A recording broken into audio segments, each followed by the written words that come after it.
Muito bem, pessoal, nós recomeçando aqui de novo, né? Os alunos que estão com dúvida aí em relação à atividade, está escrito: explique com suas palavras o que se refere os destaques, que são essas palavras em negrito, né? Então, vocês podem explicar com as palavras de vocês ou podem ser bem objetivos, né? Dizer assim, numeral ordinal, numeral cardinal, fracionário, né? Também serve, desde que a resposta esteja certa. Vejamos aqui. Comprei 1/4 do terreno. Se eu comprei 1/4 do terreno, eu comprei menos de um inteiro, eu comprei apenas uma parte do terreno, né? Eu já coloquei aqui para facilitar. Então, eu comprei uma parte, né? Foi menos de um inteiro. Então, é um numeral fracionário. O numeral fracionário, ele é menos de 1, né? Eu não sei se vocês já chegaram a estudar aí, que tem milésimo, centésimo, né? Décimo, centésimo, milésimo faz parte. Quem entende essas coisas aqui, né? Lembrei 1/4, eu falei para vocês lembrarem de pizza, né? Vocês pegam uma pizza e dividem em partes. Então, é um numeral fracionário, vocês fracionam a pizza, né? Então, não tem 1/4 limpo no apartamento. Não tem o número 1, lembra o numeral cardinal, né? Dependendo do caso, é um artigo. Porque aí conforme eu já falei para vocês, foi só para vocês saberem que algum dia vocês ouviram dizer que existe uma diferença do que é artigo, do cardinal, né? Aí nesse caso aqui nós não vamos debater aqui em cima, porque vai ficar para a próxima vez, porque não foi feita a explicação correta para vocês.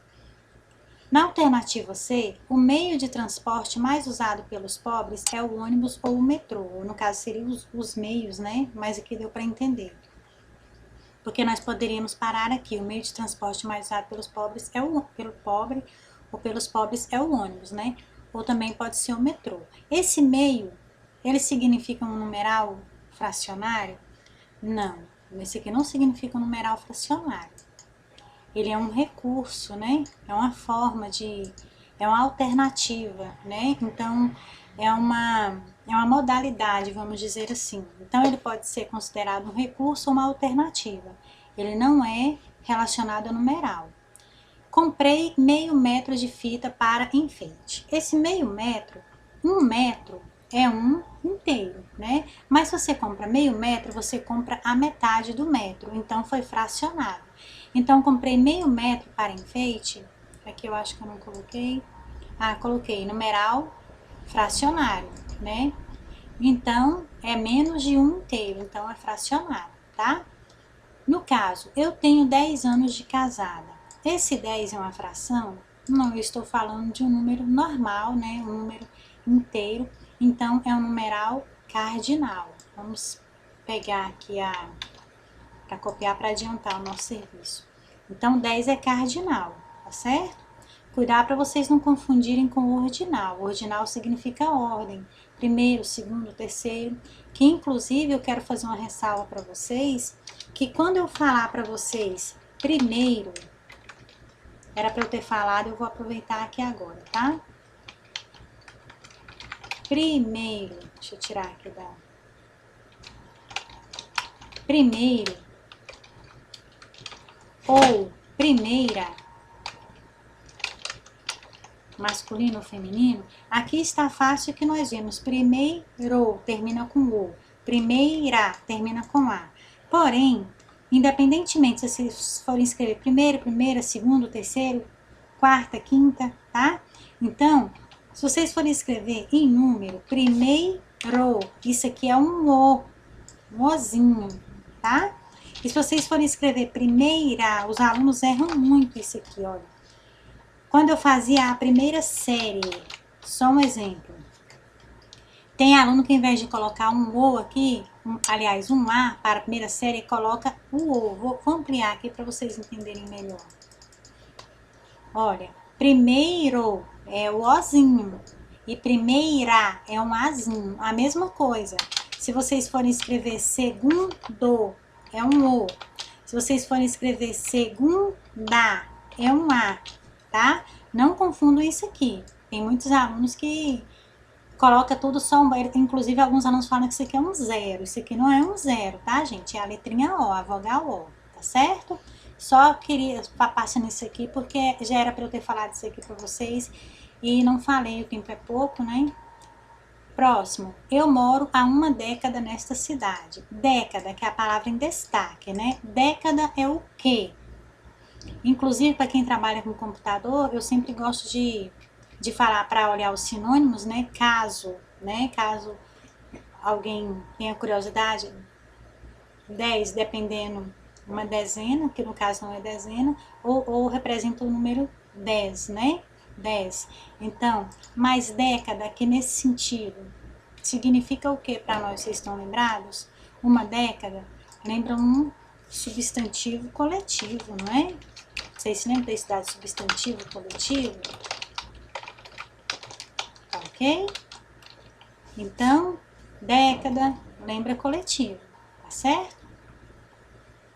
O século 21 ficará conhecido como a fase da quarentena, né?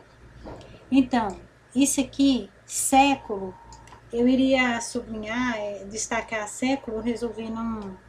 Porque se eu destacasse, iria ficar os dois, né, destacados, e talvez os alunos se confundissem. Mas se eu não tivesse destacado, e essa palavra aqui, tivesse destacado a palavra século, vamos colocar aqui...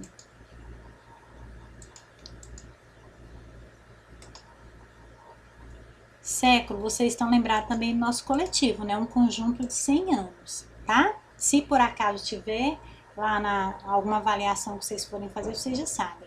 No caso, isso aqui, números romanos. Vocês não vão colocar que isso aqui se refere a século, números romanos, né? Que são diferentes dos números, né? Outros números que nós trabalhamos, ordinais, cardinais, números romanos. Eles, por que que se usa é diferente de o que é explicar, tá? Por exemplo, quando que se usa números romanos ou por que se usa? Para facilitar em documentos, é muito usado em documentos importantes, oficiais, né? Documentos jurídicos, mas isso aqui é um numeral romano, tá? Ficará conhecido como a fase da quarentena. A quarentena é o quê? É um conjunto de 40, né? Se é um conjunto de 40, então é um coletivo substantivo. Esse aqui, né? É um coletivo substantivo, mas esse aqui é um numeral romano, né? Ou algarismo romano, como alguns falam. Então, aqui nós temos duas respostas. Tá certo? Eu acho que vocês não ficaram com dúvida não, né? Ótimo. Continuando, então. Maria tem o triplo da minha idade. Se eu tenho 10 anos, Maria tem o triplo, ela tem 30. Né? Então, triplo é o quê? Pegou um número e multiplicou. Independente se foi o dobro, o triplo, o quádruplo, o quíntuplo, multiplicou. Se é triplo, é o quê? É numeral o quê? É multiplicativo, né? Multiplicativo. Principalmente quem gosta de matemática não tem dúvida nisso aqui não, né? Tá muito certo. Turma, pegando o gancho, qual a diferença entre poema e poesia? Eu já falei para vocês, né? Poema é o texto em si, né? É um texto, é o gênero textual, poema. Agora, a poesia é a essência, né? Então, é assim, é aquela coisa que abranda o que é uma coisa feia, uma coisa ruim, de repente pode fazer ela ser menos grosseira, vamos dizer assim, é uma coisa mais romantizada, né? É a essência, é a alma, né, do poema. Mas se vocês falam, eu gosto de poema, eu gosto de poesia, acaba que vai dar no mesmo, tá certo? Sobre qual tema se pode falar no poema? Qualquer um, não é, pessoal?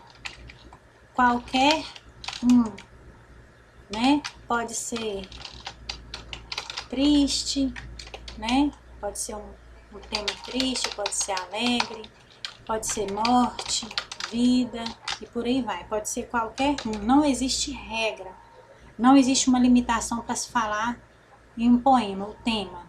Observe o fragmento na literatura. Observe o fragmento. Na literatura, o verso representa a linha do poema, enquanto a estrofe é o nome dado ao conjunto de versos. O refrão ou estribilho são os versos que se repetem no final das estrofes. As rimas são os efeitos produzidos pelas poesias por meio de aproximação sonora.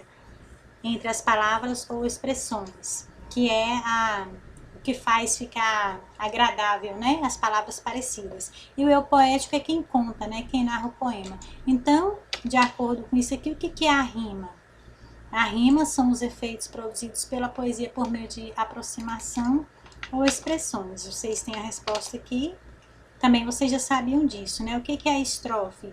É o nome dado ao conjunto de versos. A maioria dos poemas, né? Tem aqueles conjuntinhos, principalmente aquelas mais infantilizadas, né?